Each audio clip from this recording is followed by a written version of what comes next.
You know, every single time you post something, click a link, or stream a show, you're moving through this invisible world, a world that has its own set of rules. Today, we're going to pull back the curtain and demystify that rule book. Forget what you think about dry legal textbooks. This is cyber law, and it's basically the code that governs our entire digital reality. Let's get right into it. So that brings us to the biggest question of all, the real heart of the matter. When you cross a digital border, whose laws even apply? I mean, can a contract you sign with just a single click actually hold up in a real-world courtroom? This is the fundamental challenge we're facing. Do our old physical world laws have any real power in this new virtual world? To even begin to answer that, we first have to get a handle on the territory itself. We're heading into what really is a new frontier, a place we all visit every single day but probably never think about as a place at all. Welcome to cyberspace. So what is cyberspace, really? Well, at its most basic, it's a virtual environment. It's all of our connected computers talking to each other. But it is so much more than just the internet. It's the entire digital ecosystem. You could almost think of it as this other dimension where our data lives, our devices are constantly communicating, and where we interact with systems and, of course, with each other. And this digital world didn't just pop into existence overnight. Oh no, it grew in layers. It all started with a little seed called ARPANET, which then grew into a global network, the internet. Then it got a friendly face, an interface we could all use with the World Wide Web. And now? Well, now it's blossomed into this massive, sprawling ecosystem of digital communications that we're all living in. And every single one of those layers added new complications and a whole bunch of new challenges for the law. So how in the world do you write rules for a place that is constantly changing, literally by the second? Well, think about it like this. Before you build a house, you need a blueprint, right? The exact same thing goes for law. So let's take a look at the philosophy and the principles, the blueprint for our digital laws. The main idea here is something called cyber jurisprudence. And what's really fascinating about it is that it's not about inventing a bunch of brand new laws out of thin air. Not at all. It's actually all about figuring out how our traditional, real-world legal rules can be translated and made to work in the totally unique situations we find ourselves in online. And it is absolutely crucial to understand the difference between jurisprudence and law. Here's a good way to think about it. Jurisprudence is the why. It's the big picture thinking, right? The whole philosophy behind the rules. Law, on the other hand, is the what. It's the specific set of rules written down in a book that can actually be enforced. And you 100% need both for cyber law to have any chance of working. Okay, so how do legal minds actually apply these ideas? Well, they've got a few different ways of looking at it.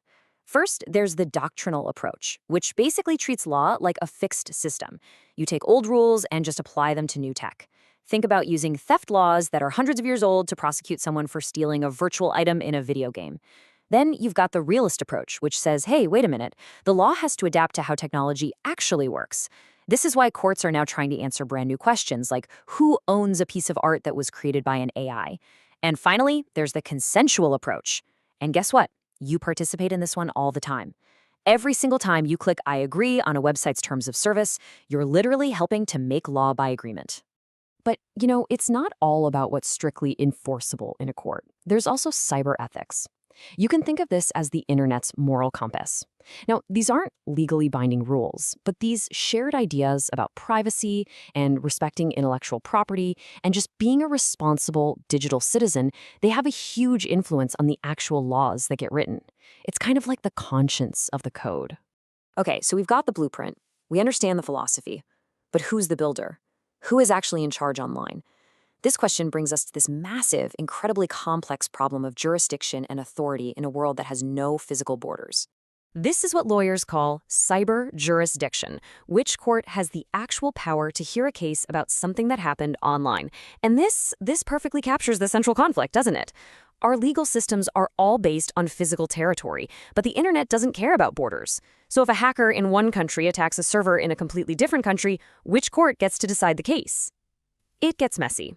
And the stakes of that question change a lot depending on the type of case. In a civil case, you've got a dispute between two private parties, maybe a fight over a contract, and the whole goal is usually compensation, getting paid for damages. But in a criminal case, it's the government versus an individual for a crime like hacking, and there the goal is punishment. The same internet can be the scene for two completely different kinds of legal battles. And once a case does enter the legal system, it can start to climb the ladder. It might kick off in a lower or trial court, but if one side doesn't like the ruling, it could be appealed to a higher court. And in some really important cases, it could go all the way up to a country's Supreme Court. A decision made at that top level can set the standard for cyber law for many, many years to come. All right, I know we've been talking about philosophy and jurisdiction, and it can all feel a little up in the clouds. So let's bring all this right back down to earth and see how cyber law actually shows up in your day-to-day life in some very real, very practical ways. First, a really quick clarification, because this is important. We tend to use words like internet and cyberspace as if they're the same thing, but they're really not. Web space, the websites you visit with a browser, that's just one part, like one continent in the much, much larger world of cyberspace, which includes everything from private company networks to all those smart devices in your home. And the law has to try and cover all of it. Now, think about anyone who's ever built a website. You know that little contract you sign with the hosting company? Well, that is pure cyber law in action. It's like a digital handshake. It defines who owns the intellectual property, it guarantees your site will actually stay online, and it sets limits on who's responsible if something goes wrong. And that brings us to something else we use constantly: domain names. From a purely technical standpoint, a domain name is just a convenient mask. It's a simple, easy-to-remember name like example.com that hides the long, complicated string of numbers, the IP address, that computers actually use to find each other. And this is the part that really matters, in the eyes of the law, that domain name is so much more than just a label. It's valuable property. It's a digital asset that can be bought and sold and fiercely protected by trademark rules. This legal status is exactly why huge companies will fight tooth and nail over who gets to own a specific domain. So let's just pull all of this together. What are the big takeaways here? First, cyberspace is not some sci-fi idea. It's a real place with a very real evolving set of legal rules. Second, those rules are all built on that philosophical blueprint we talked about, jurisprudence. Third, the biggest headache for everyone is still jurisdiction, just figuring out who's in charge in this borderless world. And finally, and maybe most importantly, remember that all of these big abstract ideas have a direct impact on your digital life, from the contracts you click on to the rights you have online. And that leaves us with one last, really important question to chew on. This digital world, it's not finished. It is still growing and changing at a mind-boggling speed. So as it keeps expanding, who do you think should be the one writing its future rules? Should it be governments, the giant tech companies, or should it be the users themselves? It's definitely something to think about the next time you go online.